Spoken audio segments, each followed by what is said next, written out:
Hi. I see the little record button and I just go like, hi, welcome to Two Non-Doctors. I'm Liz Mealy. I'm Maria Shahada. How's lockdown, my love? It's my first day of lockdown, everybody. So far, so sane. Yeah, pretty much killing it. I feel like I've been grounded for a month, but my parents have grounded me before and told me it was only going to be 3 weeks and it was 3 months because they're cruel. So it's like, yeah, I'm grounded for a month, but is it going to be a month? Like, I know they want everyone to be, like, I think they want to get numbers down for Christmas so people can spend time with their families because nobody's actually a real, I want to say Scrooge, but then I kept thinking Scrooge McDuck. I've gotten my fiction mixed up. Yeah. So you really think that they're taking this seriously so people will go buy gifts and then are allowed to hang out with their families? If in my most cynical explanation of it, yes, like they want retail stores and the economy to thrive before Christmas because this is really the season for it. And then they're going to throw us back in lockdown after. Are people wearing masks? I had a fan in England that basically said nobody's wearing masks. Well, I don't know what part of England they're in. I mean, people are wearing masks, but not everyone. And it's like prominent enough that I can't get mad about everybody, when only like one or two people, you're like, what the hell's wrong with you? Why can't you just be a good person? And then, but like when it's so many, you're just like, I don't have the energy to get this mad. Forgive me, English fans, but a part of me is like, you guys don't have livers. You might want to take this seriously. like there's a part of me that's just like, hey man, and maybe that's also the other thing is like, they're like, I'm going to die of, cirrhosis. Is that the right word? I kind of understand in general, the unhealthy person being like, I don't even care about myself. Like, why would I care about others? I guess so. I don't think that people think about the fact that it's supposed to be funnier than sadder. It's like, Great philosophy. Anyway, I come from a family of suicide. I feel like these are the jokes I make. I have my lockdown list of things to do. I'm sort of excited for the free time. And I never really created a new set of comedy while I was in the last lockdown. And I'm like, this is fun. This is a lockdown. I come up with my new special. And then, that is kind of funny that Edinburgh had like a skip, you know what I mean? They skipped this year. And now people really do, instead of having, they say it's a year, but we all know it's really 3 to 6 months to create a whole new hour, that like this next Edinburgh better be fucking fantastic, England. Like, you know what I mean? Like you had more time than usual to like get it together. Yeah. Of course. Just got to adjust because the pillow wasn't doing anything. It was falling between the cracks of my chair. And I was like, well, what's the point? I sat on 3 pillows during my driver's test because I was too short. Fuck yeah. I had a pillow all throughout high school. People made fun of me.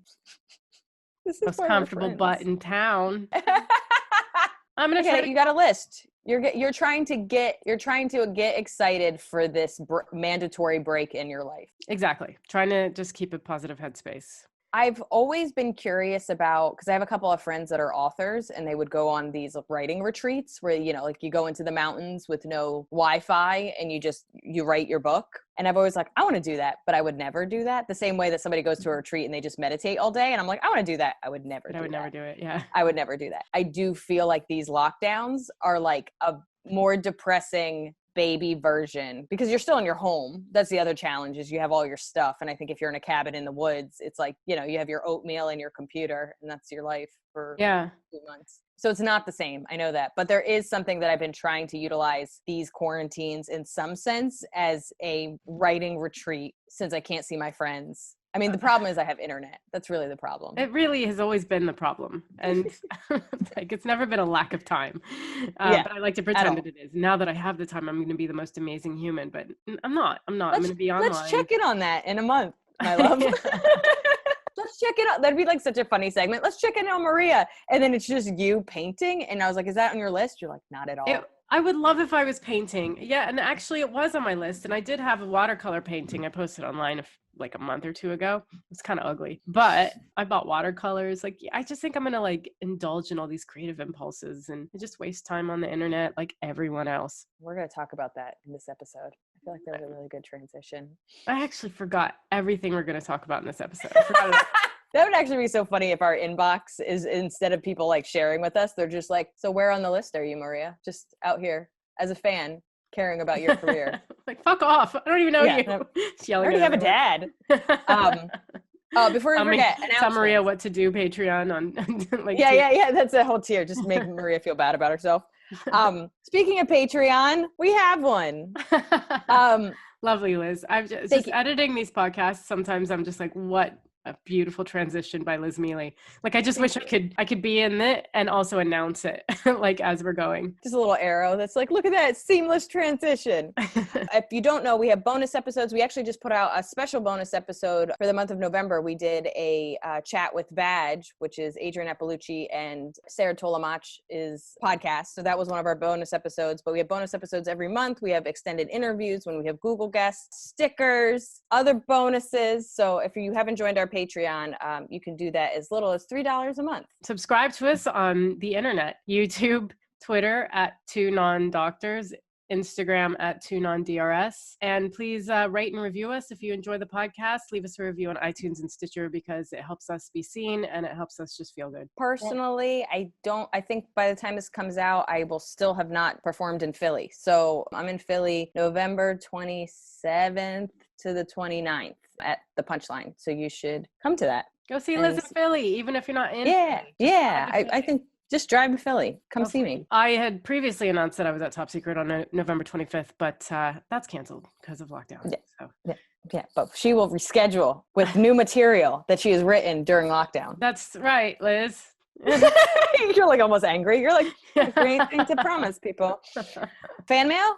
Yeah. All right. So we have some fan mail from Falcon Fight Team. Is it Falcon Fight Team Presents or Falcon Fight Team? Falcon Fight Team Presents, I think is the whole name, but we could just call him Falcon. Falcon. Okay. That's a hard word for me. Falcon. Me too. Falcon. So, stop talking.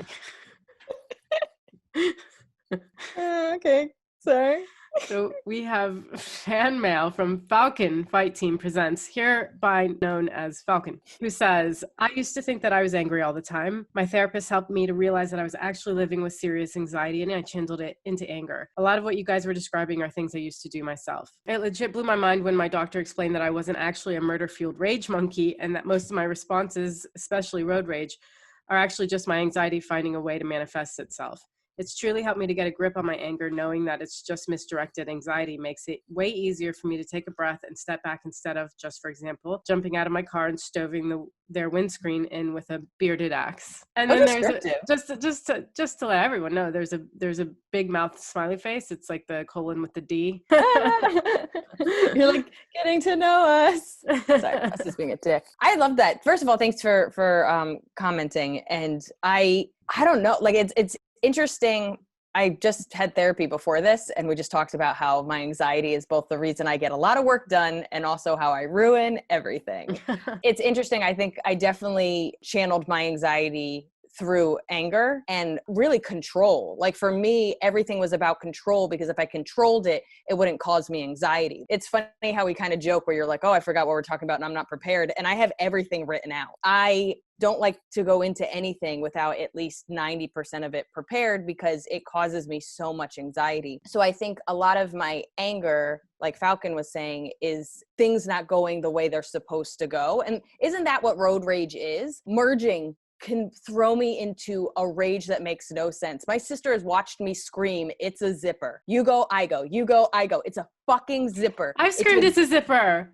Yes. It to me, it's like, come on, guys. It's a zipper. It's the funniest thing to scream. It is. And you look crazy. Half the time we're in traffic, it's because of a merge. It's because it was 3 lanes that are down to 2 lanes. And it shouldn't be that complicated, but it is, because people are selfish and assholes and idiots. There's rules of the road. People aren't following them, and I have to deal with the consequences of it that just fill my entire body, and my head is out the window screaming, it's a zipper. But I think it's a mixture of using control as a way to kind of mute your anxiety or tame your anxiety. And then when people disrespect this thing that you planned, this thing or the world has planned, there's rules of the road, it just sets you off. And I've had to really let go. Like the subway, like I get subway rage where, somebody's holding the door, or like I remember watching a guy, his backpack was just getting smashed in the door, and it bounces open. And I'm looking and I'm like, how do you not feel that? So eventually I was like, dude, your backpack. And he had headphones on, and I was like, I will slap those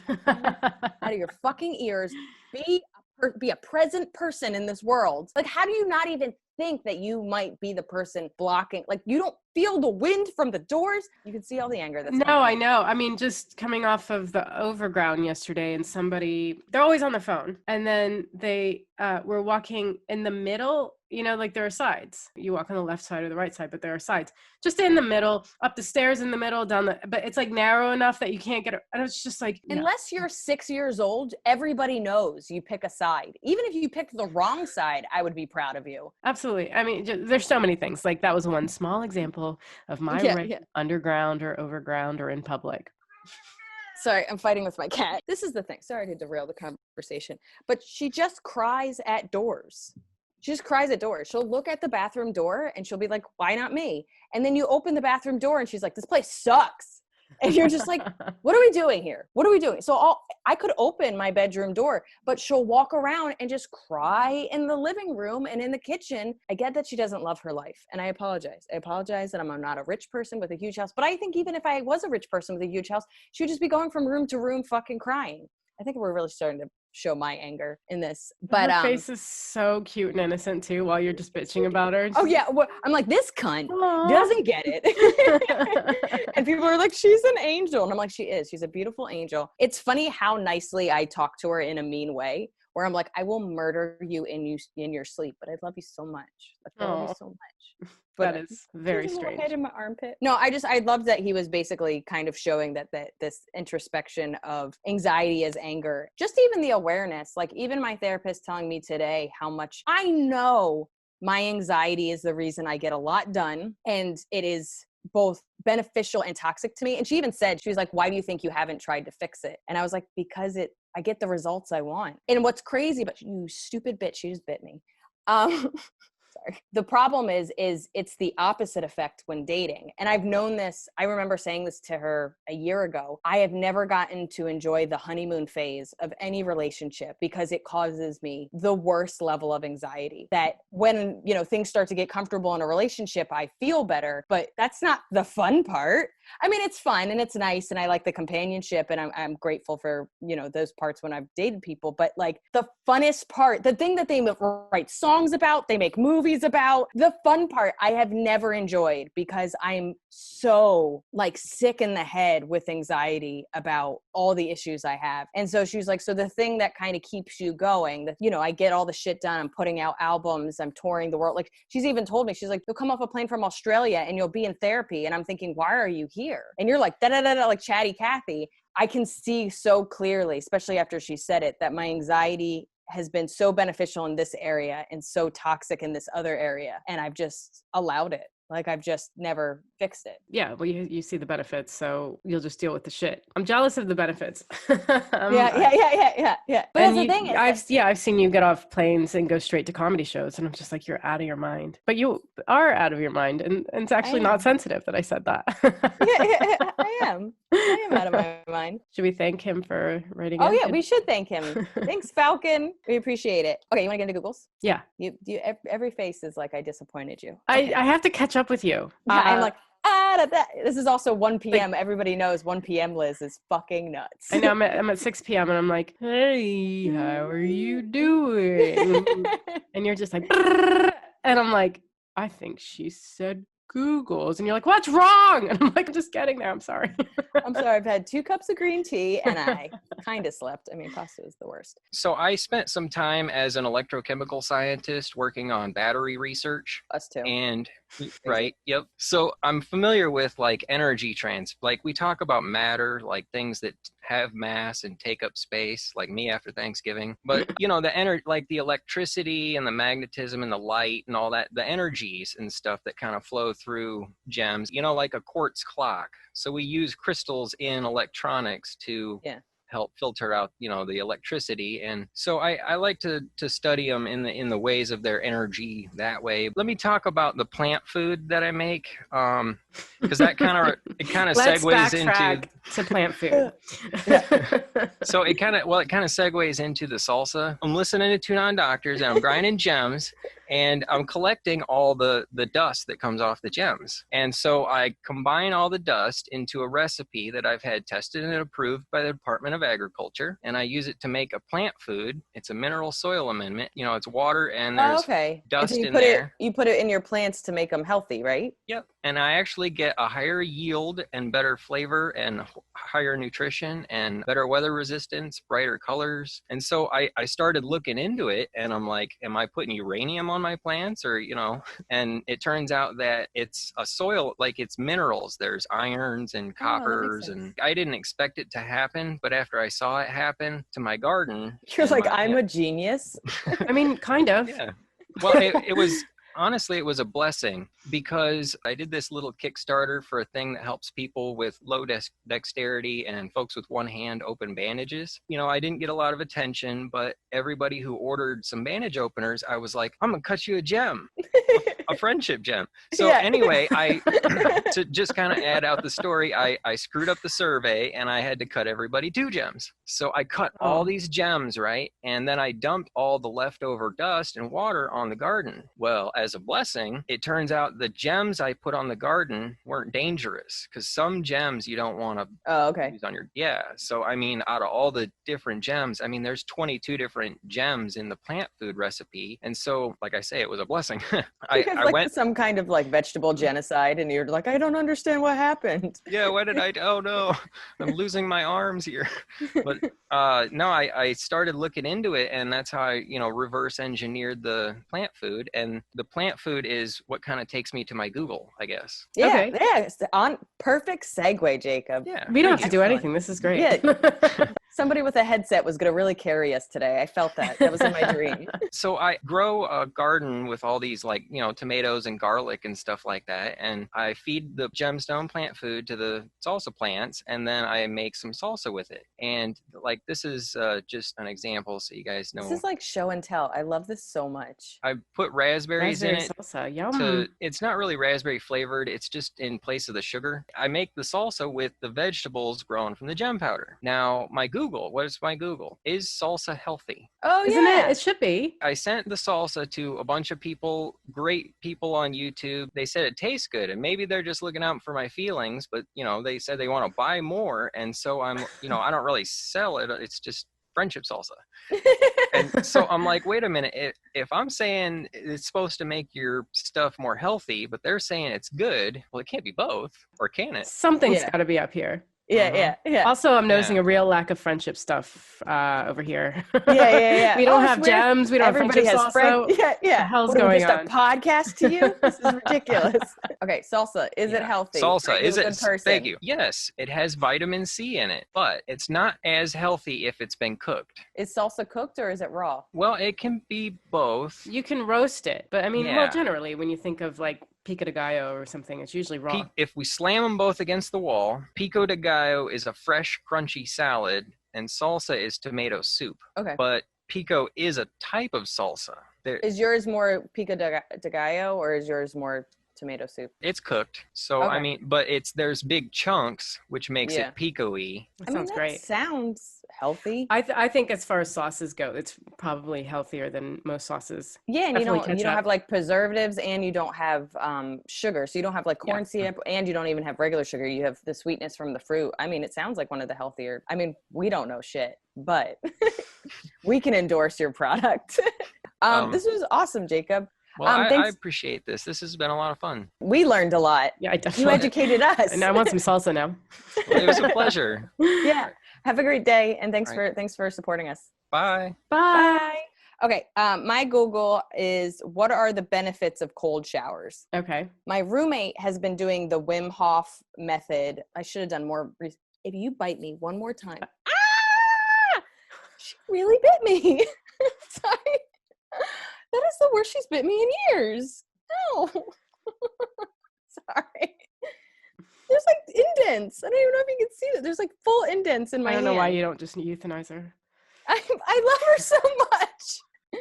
she's licking her paw like I did something to her. Fucking she's like, I'm dirty after that, bitch. Yeah, she was like, oh, I probably got rabies. She's so angry.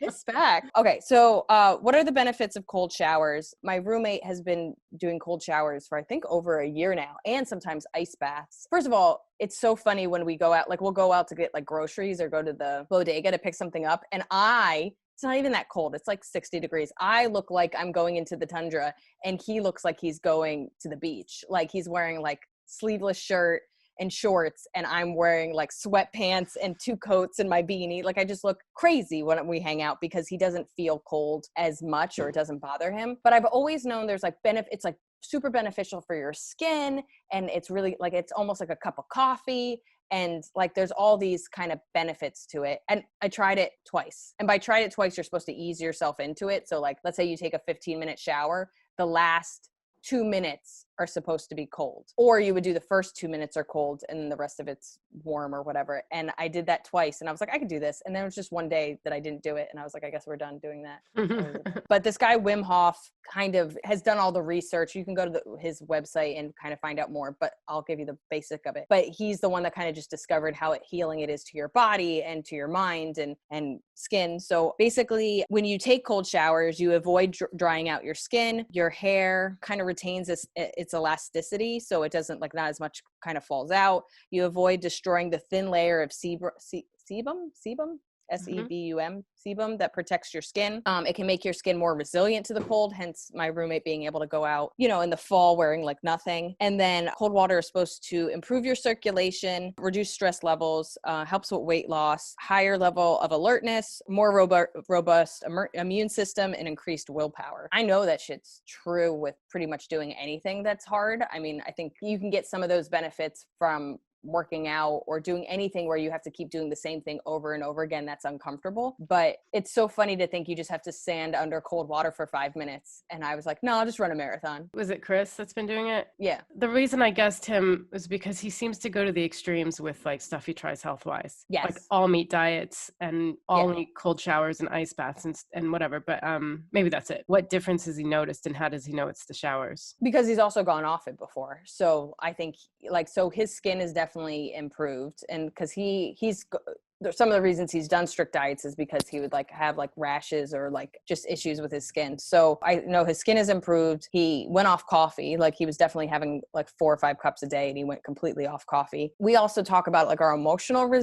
resilience, in the sense that like certain things that might trigger us or upset us, it doesn't as much for him. So I think there's something like, there's got to be some kind of meditative response as well as a body response. This is probably the longest, I've lived with him. Stop, we're fighting. I've lived with him for probably 11 years now, and this is probably the longest he's actually kept with something as well. So I think that even says the benefits he's had for it. So I've known he's done this for a while, but I find it really funny that, weirdly, because I do think we're going into quarantine ourselves again, or at least some kind of muted version of what our life has been, that I'm like, this is my quarantine list, is trying to do this, even if it's just for 1 minute every shower. I'm not even showering every day. So we're talking about like twice a week. We're talking about 2 minutes of my life. And I'm like doing so much research to be like, you got this, Liz. I did the blast of cold at the end of a shower for a while because you feel like it helped? The hair thing.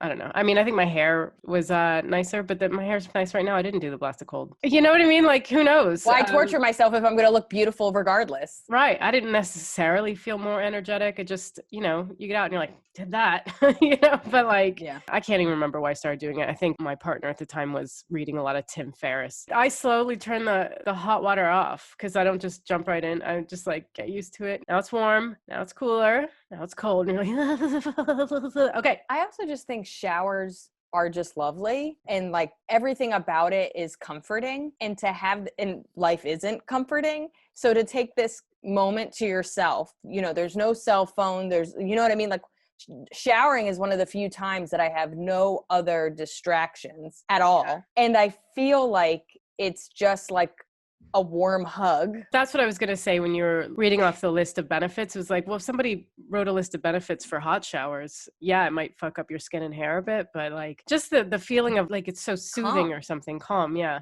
Yeah, it just feels like a warm hug. And then to take a cold shower before, after, or the whole thing to be cold, it's just a smack in the face of like, absolutely, live your life. Don't fucking try to just disappear into goodness. It feels like biting a rock in the middle of a piece of cake. Like, fucking hell. Like, it just feels so mean. And knowing you're still eating the cake. You're just I'll just eat being around more careful. The rock. But I like my teeth are shattered around it, and I'm like, we can make the best of this. I can't even promise you and our fans that I'm going to even do it, but I did the research to think about if I might do it. Okay, cool. Well, over the next month when I'm writing, you can be taking cold showers and just see where we're at. Yeah. What's your Google? My Google is, can bug bites turn into psoriasis? Okay. Because I got a mosquito bite on my ankle like in July. And then I realized the other day I was still itching it. And I was like, hang on. Because the original Google was, I don't think I actually read into it at all, but was like, how long do mosquito bites last? But I was like, there's no way it's still a mosquito bite. And then I remembered the first time I realized I had psoriasis, and I have this weird type of psoriasis. It's a Gatti psoriasis or something. It's like small circular little like bug bite looking things. And I thought you had bed bugs when I first noticed I had psoriasis because I was staying with you. I think it was a bug bite, not a bed bug. Yeah. Wow. But that turned into psoriasis, and it absolutely can. So like any kind of skin lesions can end up turning into psoriasis, and it's called the Koebner phenomenon. It's when a skin disorder such as psoriasis occurs at the site of an injury on the skin. Does it say why it does that? Well, I'm getting into it. 25% of people with psoriasis may experience Koebner phenomenon. Doctors aren't sure exactly why the Koebner phenomenon happens. I don't know. Just deal with it. Sounds like a you problem, really. Yeah, totally.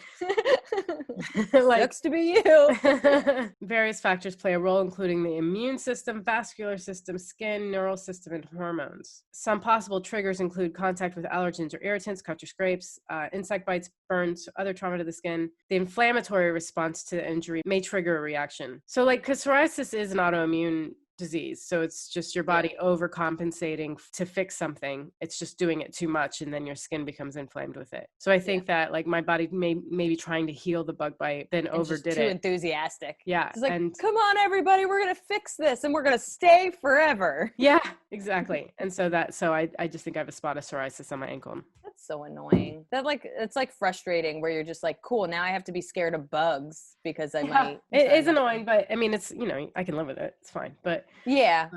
But I also, because I've always known with my eczema, if I itch it too much, it like almost makes it worse and it starts to spread. And you're like, cool, then don't make it itchy. Like there's just a part of me that's just like, okay, so you do something.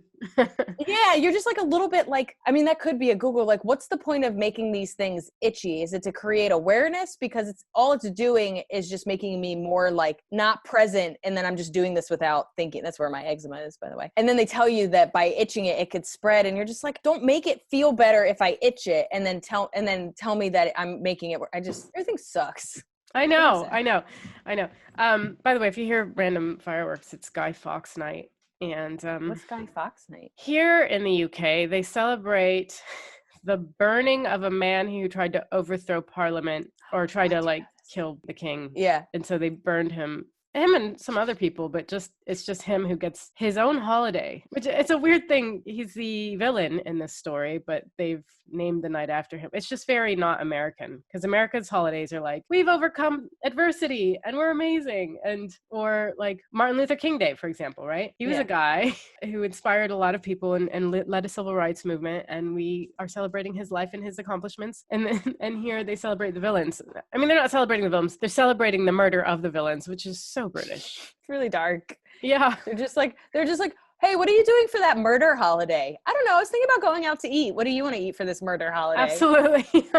I'm sure there's going to be some Brits who correct me about something or other, but that's the basic gist that I've gotten in the 4 years that I've lived here. I feel like I've been in London during this time. I feel like I've now that you explained it, I feel like I've heard of it. So is it just fireworks? Like it's like their 4th of July? I think there's supposed to be a bonfire somewhere, I guess. Okay. I don't know. But yeah, mostly people just celebrate with fireworks, but I don't think it's as big as the 4th of July. Like, do they have like sales, like mattress sales? I haven't seen any commercials like that. Just people just find fireworks here.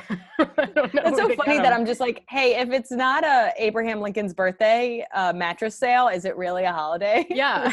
All right, UK, you're funky. I like it. Let's get personal. Okay. Are you religious or spiritual? I'm spiritual, if anything. Okay. Like, did you grow up religious? I grew up religious. So we grew up Coptic Christian. Somewhere around 17, I was like, this is not for me. Is that like a church thing? Like, did you go to church? Yeah, I went to church every week. And it really, like, I felt like it was more of a community, you know, it was more of a big extended family gathering every week with God. It was nice. It was nice to have that community. It was nice to be with other people. It's like, we've talked about the importance of community before. And I think when you move countries and you're Egyptian. Especially if that's the reason you left, there was like persecution of the Coptic Christians, right? Yes. But also, I mean, just the opportunities are better in America. Yeah. So the God didn't, huh? Oh.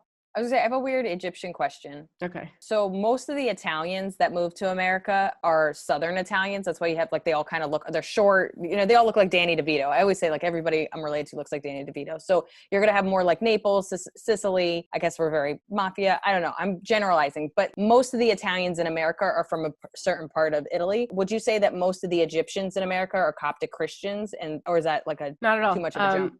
Because your friends that I'm friends with, Reef and Paul, are both Coptic Christian. But you know them through me. I know, but you knew them through New York, so it's not like it was Ohio. Yeah, but I met them through Mina, who is Coptic Egyptian. Okay. Big community, you know. Yeah, I know. These are assumptions that I made.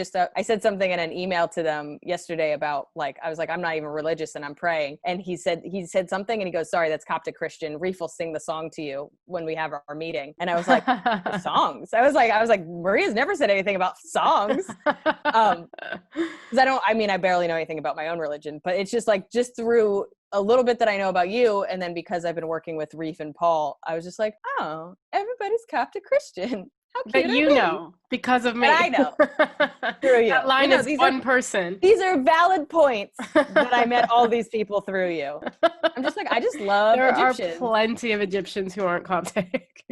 I know, but I was just wondering if a certain type of person or a certain type of group was ostracized, and that's why, the same way that it's the Southern Italians that are not here. Not in any mass way where it would be like a mass exodus outside of Egypt. Not like that, no. Okay. I was just checking. I just think that religion isn't fair. I just remember being a child being like, my mom being like, well, Jesus died for your sins. And I was like, I never asked him to, you know?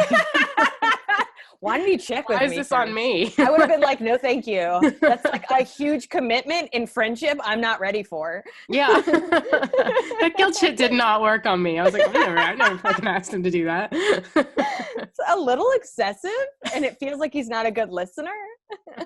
Put my boundaries down right here. So somewhere, but I was always sort of like, Moot called it brown people magic. Like, I still feel like I have some sort of connection with the spiritual realm, you know, like I still believe in a higher power, I guess, but not necessarily God. I don't know if I feel like anybody's watching over us as much as I feel like what we do and how we think and feel might be reflected back to us, or like I'm re-listening to The Power Now, like we talked about on that episode. Yeah. And I believe in a lot of that. You know, he says that when you're in pain, like if you have hidden underlying anger, you'll find yourself in confrontations with other people who have the same. And that's spiritual. Like that's not something that's proven in science. I had a very different upbringing. So like both my parents were Catholic, grew up Catholic. I think my dad went to Catholic school. I don't know if my mom went to Catholic school now that I think about it, but my dad was like 12 years Catholic school. My mom, pretty Catholic, but like they came out different. Like my dad came out and he just continued to be Catholic. My dad wanted to be a pastor. I think that's the thing. My dad wanted to be something. I truly don't know much about religion, but he wanted to be something, but he ended up becoming a vet. And then my mom, I think like she did it, but like she was like, I did it and I'm done. To me, it was like a class my mom took. And to my dad, it was like what made him who he is. The story I was told was that, you know, my parents were both in vet school. They had 2 kids. They already said that was like a career death sentence, not even just for my mom, just for themselves. Like they both were in vet school, which is like, they basically tell you when you go to vet school or to become a doctor that like, just plan on being a divorcee for 4 years because, you know, they're going to be so stressed out with learning knowledge and whatnot. But my mom had 2 young kids, was in vet school. My dad's in vet school. They're like working a bunch of jobs to stay afloat. They didn't really have any family. And my dad would go off to church and my mom would be pissed. My mom would be like, you're fucking at church I'm watching these children. You know what I mean? Like, like she made it sound like he was at the bar drinking. You're out there playing with Jesus.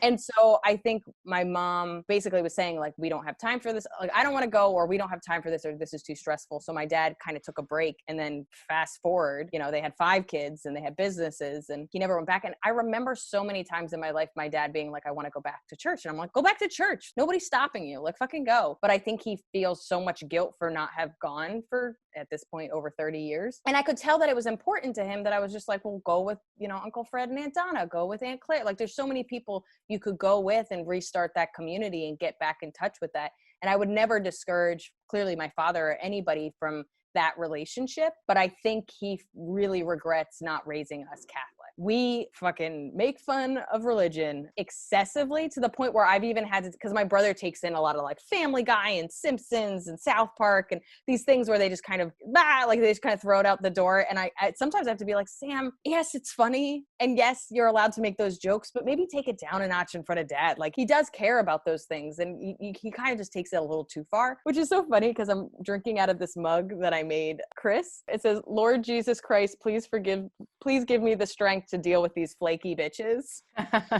It's something Chris walked into my room he walked into my room, this is like 8 years ago, about some girl that he was talking to, and he said that to me, and I laughed so hard I made it into a mug. But I just find it so funny. I was like, oh, talking about religion, and I have my Jesus mug. It's so funny because I have different friends that different faiths as well as different strengths of religion. I don't even know how that works. Like super Christians and, you know, kind of Jews, like all over the place. And I would never, please stop being yourself. I would never discourage anybody, but I just feel nothing towards it, to the point where I do have to watch the jokes I make because I don't want to hurt anybody's feelings and be dismissive of something that is clearly so important to people's everyday lives. And then I really think I spent most of my life being probably pretty atheist, like the Debbie Downer of religious people being like, nothing's there and you're morons. Like, I think I went through I hate talking to atheists.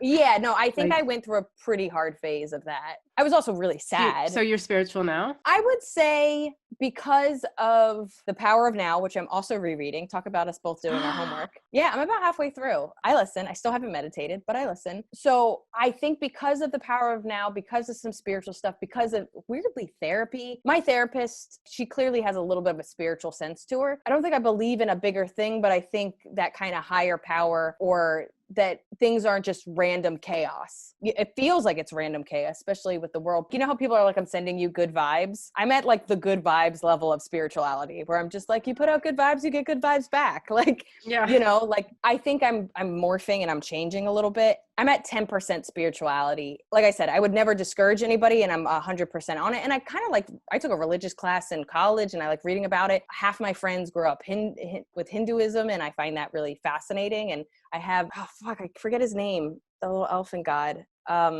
The little elephant god. I love him so much. I know, that's probably so dismissive. Ganesh, that's his name, Ganesh. I bought this for myself probably 10 years ago. And like his little trunk is all like kind of shiny, because I used to use, like when I would keep it in my pocket and I would rub his nose, because he's like, I think he's like the god of obstacles. Because my mom had, I forget the saint. It was the saint of lost causes. Somebody can probably tell us. But she had the saint of lost causes as a necklace. Is that why none of you have jobs now? Yeah, pretty much. Why she made a bunch of kids with no jobs. But like, there's something about Ganesh, like learning about him, and I love elephants. I know this is like such a white lady response. I don't know. And what's funny about it is I remember showing Prakash that I got this, and he was like so excited. Like he was like, good. And he's not a religious person at all. He's like, good for you. He's like, that's the good one. I also like this idea of picking and choosing from different religions, in the sense that like, do what you got to do to get by. But yeah. I know it's a very, almost like a non-answer. It's a good answer. It's fine. You know, you're not fully committed to anything, but what makes sense to you, you take on board, and what doesn't, you don't. Yeah. It still feels very white lady. You are a white lady. Don't deny that. We haven't been great for a long time, and people are talking about it, and they have every right to. You know, Karen, you're such a Karen. You're such a Karen. I would like to think that I'm trying to help other white ladies be less white ladies. Okay, we should get into our topic. I feel like this is our jam. Our topic this week is creativity and like inspiration, especially you going into quarantine, where you're going to be at like max level of creativity. You're going to be like, I was like, Yep. Yeah, super. And you're like, ugh, too much pressure. Would you say that you've always been a creative person? Like that's just a part of you? I think so. I think like, yeah, just as a kid, I remember drawing and coloring. I mean, what fucking kid doesn't? But, writing. Yeah. I wrote a lot as a teenager. I wrote a lot in my 20s, and then the internet happened and I stopped writing. But yeah. That is such a perfect, like, how we got all these amazing novels and now we just have memes. Like you just did like a full spectrum of like literature greats, incredible movies. Now no one's got time to write them and no one's got time to read them. So yeah, if you can't say what you want to say in a tweet, is it really smart? Is it valuable? Brevity is the soul of wit. Just tweet it. Yeah. That's a meme, motherfuckers. Yeah. So like, yeah, I've always been sort of a writer. I used to write poetry and just subject my friends to it. Just like, the grass is green and your heart is black. I definitely went through a poetry phase. I think you just get to a point where you're just like, I don't know, I got to express myself and this feels like the easiest one. And then you're like, no, this is like the meanest one to write if you're not good at it. I think I was okay at it by the time I got into my 20s. I remember my friend reading it and she was like a journalism major and she was like, I wouldn't touch poetry with a 10-foot pole, but this is actually pretty good. And I got it published. Oh, that's nice. Yeah, who knows what fucking website it was, but I don't want to brag. I had a poem in the 4th grade called Oh Invention, Oh Invention. Oh. And it got written on the big board, like this big, almost like a big sticky note. And it was like on the blackboard for like, I think months. I mean, my mom still will quote it. She'll be like, oh invention, how do you work? And I don't know the rest of it. Oh, that's so cute. So I peaked in the 4th grade. I've always felt like I peaked in the 4th grade. Like I was like, oh my God, my poem's on the blackboard. I'm pretty much famous.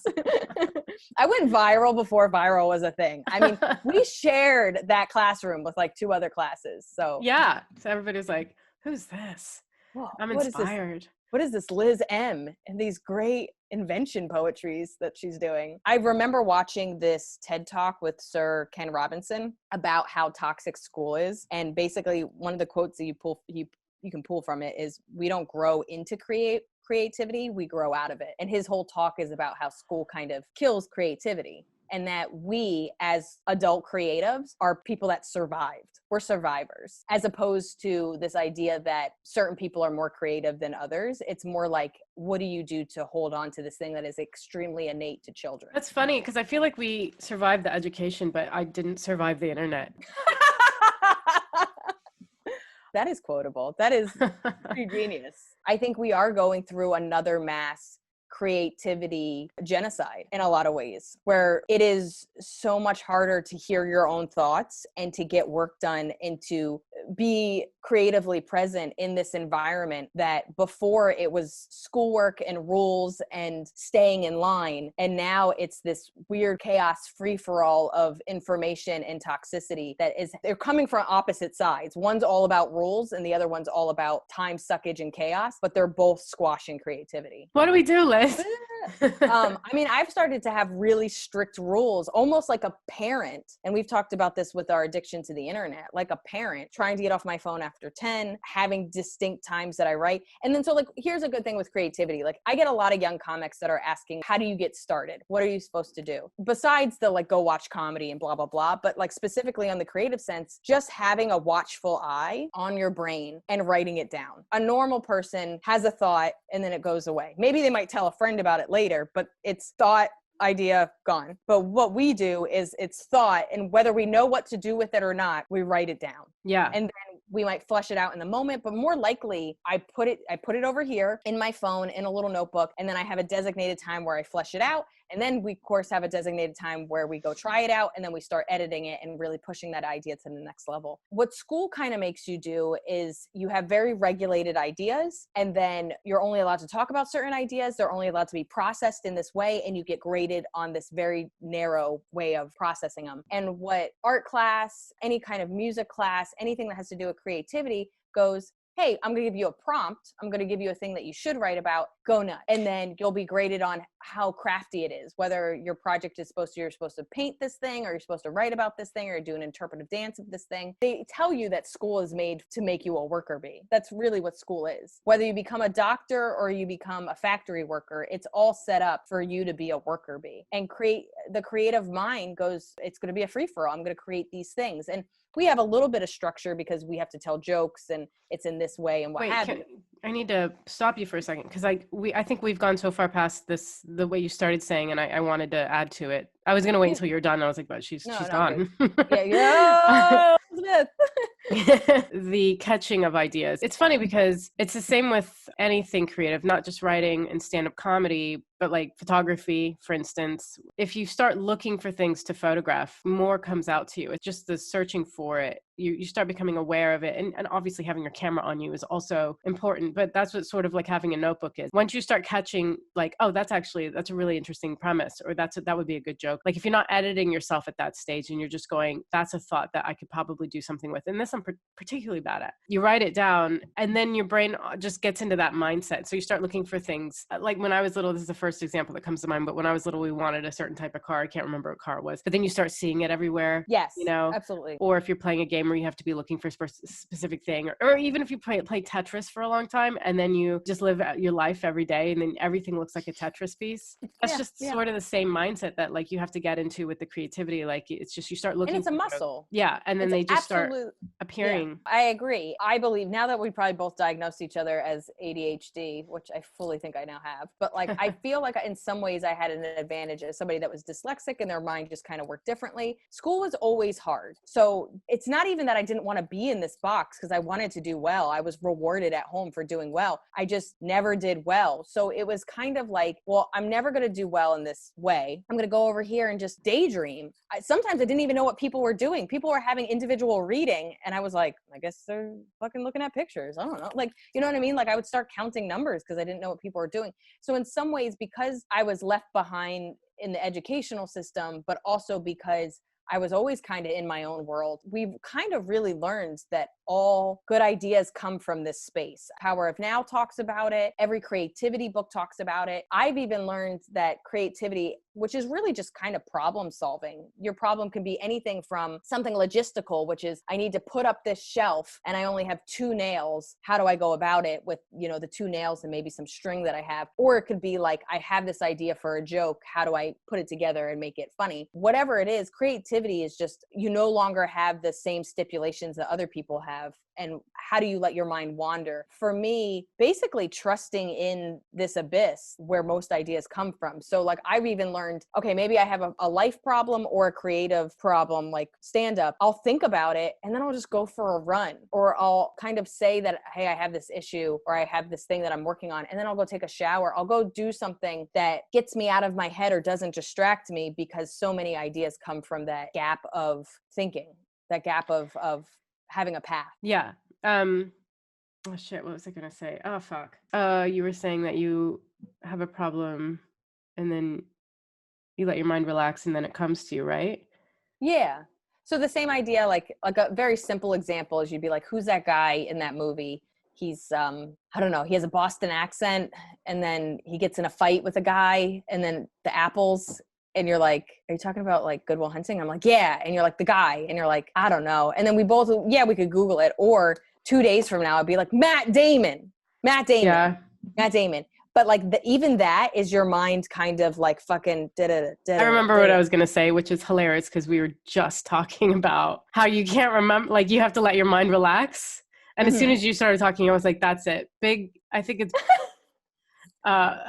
Big Magic. Elizabeth Gilbert. She wrote Eat, Pray, Love. Yeah. It's a book about creativity. And her theory is that these ideas are in the air and then you're receptive to it. But if an idea comes to you, you have to act on it because it can go and someone else might catch it and they'll do it. And I thought that was That's really interesting. Cute. Yeah. It's a really good book about creativity too. If you're having issues with being productive or nurturing your creative side, the artist's way and shit like that. I want to ask this before you say anything else. I tend to wait for inspiration to strike. I tend to be going along about my life and then be like, and usually you have to be the one to be like, that's really funny, you need to write that down. And I'm like, oh yeah.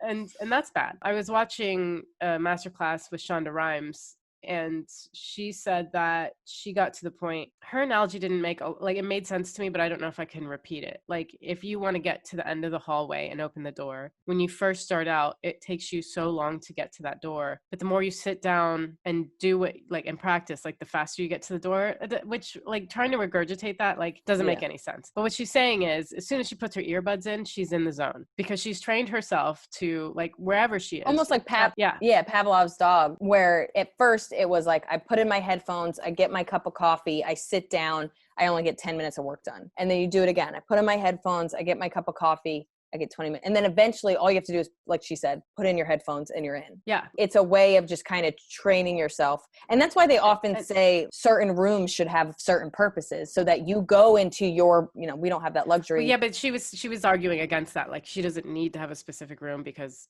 of the headphones or whatever. But like, some people think they have to be it has to be a certain time of day, and they have to have their whiskey, and they have to be in this room. But she was like, she triggers herself into action just by putting headphones in. Joseph Gordon-Levitt, I think it was him, like, said that, you know, when the director yells action, and then that what is that noise? The clap. He's like, something happens when I hear that clap, and I just switch back. My brain just switches into performance mode, and I'm just right back into the character. And I always thought that was really interesting about creativity, is that you can just kind of flip a switch and just be where you need to be with enough practice. Which is interesting, because I've literally had my heart broken and then done one of the most important auditions I've needed to do, doing stand-up. Or, you know what I mean? Like, I've had some of the worst things happen to me and then gone and did an hour set. And I think some people look at you like, oh my God, how do you do that? And you go, oh, you just turn it on. Oh yeah. Don't get me wrong. I cried immensely before and after. I mean, like, my blotchy, and I'm just like, you know, yeah, but that the same way that you hit the record button and I'm like, ta-da! Like, in March when you were here and I was opening for you, and I was like practically asleep on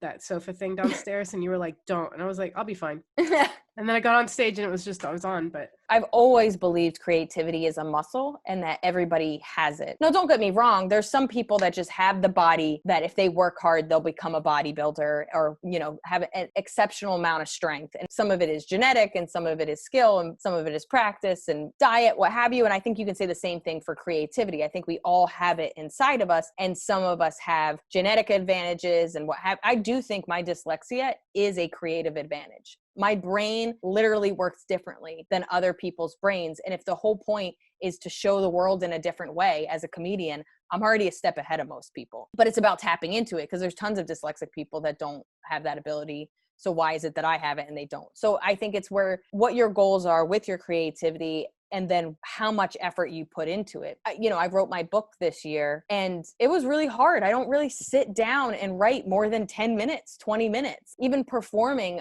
if I perform an hour, that was written in little chunks of time, and I just smashed them all together. And so here I am writing 40,000 words, and it was like, I had to set a timer. I set a timer for every 10 minutes to give myself a break. And then, you know, sometimes I would sit and I would write 2,000 words, and sometimes I would sit and I would write 200 words. And I was like, but now going through that, I learned a lot about what it takes, and enough about this other side of creativity that I think I could do a better job going forward. I could do a faster job going forward. And I understand that even long form writing has its own muscle that I haven't developed, even though I've been writing for almost 20 years. It's like when you came to LA and, you know, you'd ran plenty of marathons by then, but I took you hiking and you were sort of out of shape it's because it was totally different muscles, and it's too many trees, really. I was like, these trees are giving too much oxygen and I can't handle it. I know that's science. Yeah, it's funny. It's like when I coach people for comedy, they'll tell me the problem they're having with a joke, and I'll be like, oh, it's this. And they're like, do you know it would have taken me like 3 years to figure that out?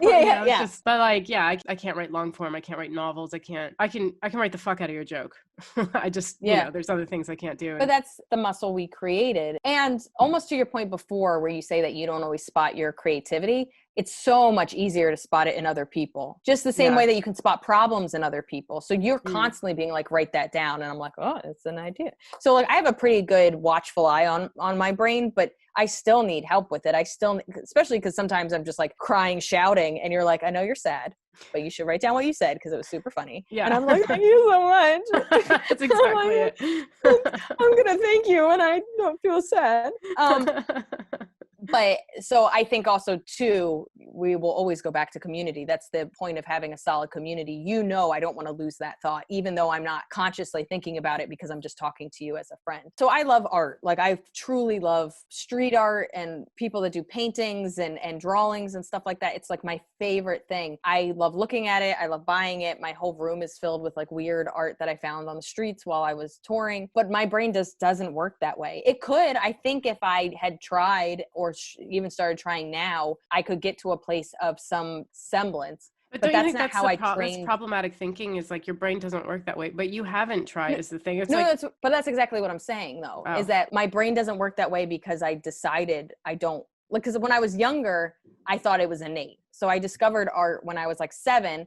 And then I was like, okay, I know I want to make a dinosaur. And then I went to go draw a dinosaur. And I was like, it doesn't look anything like a dinosaur. And I just was like, oh, I just don't have the ability to draw. Yeah. But then when I discovered stand-up at 13, I was old enough and understood enough that it takes a while. Like every book I read said it takes a while. Just being a person that knew that skills took a while. So I went into stand-up knowing that I didn't have to innately be good at it. So now as an adult, if I wanted to, which I just don't think I want to, I know that while I might not be as good as my friend Ignacio, who did the Bill Murray painting behind me, I know I could get to some semblance of painter's creativity if I put in the same effort I did with stand-up. Yeah, I learned that like taking singing lessons. I took one.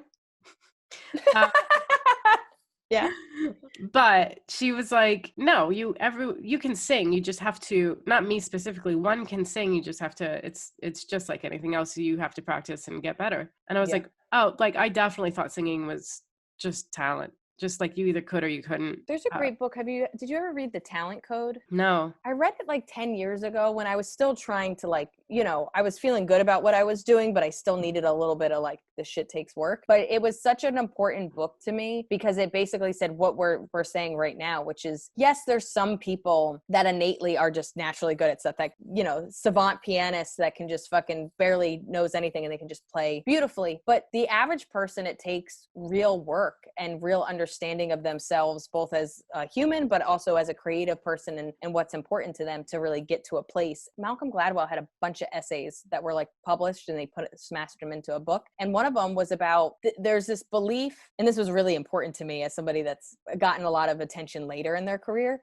but there's this belief that real creative people, they're just good, they get discovered young, and that's how it works. I mean, society rewards youth in general, especially in the creative fields, if you think of like acting and singing and what have you. And that is true. There are people that they just get it, they do it, they're great from the beginning. Then there's people that they peak so much later and their works are so much more beautiful later in their life. I think that what they did in this kind of essay is that they had people list like the 10 best poems of all time. And then they found out the ages of the authors when those poems were written. And it was like half of them, they were like 19, 22, 25. And the other half was 65, 70, 80. And then he breaks it down even more to certain people. They can go to Hawaii for the first time and just absorb it and then go write about Hawaii. And they just go once, they just took everything in. And then there's other people, they have to go to Hawaii every 6 months for 20 years to encapsulate the beauty of the trees and the waves of the ocean and how it makes them feel on the inside. And this punishing of people that some people, like I've always been a slow learner. It's always taken me much longer to get to people's conclusion.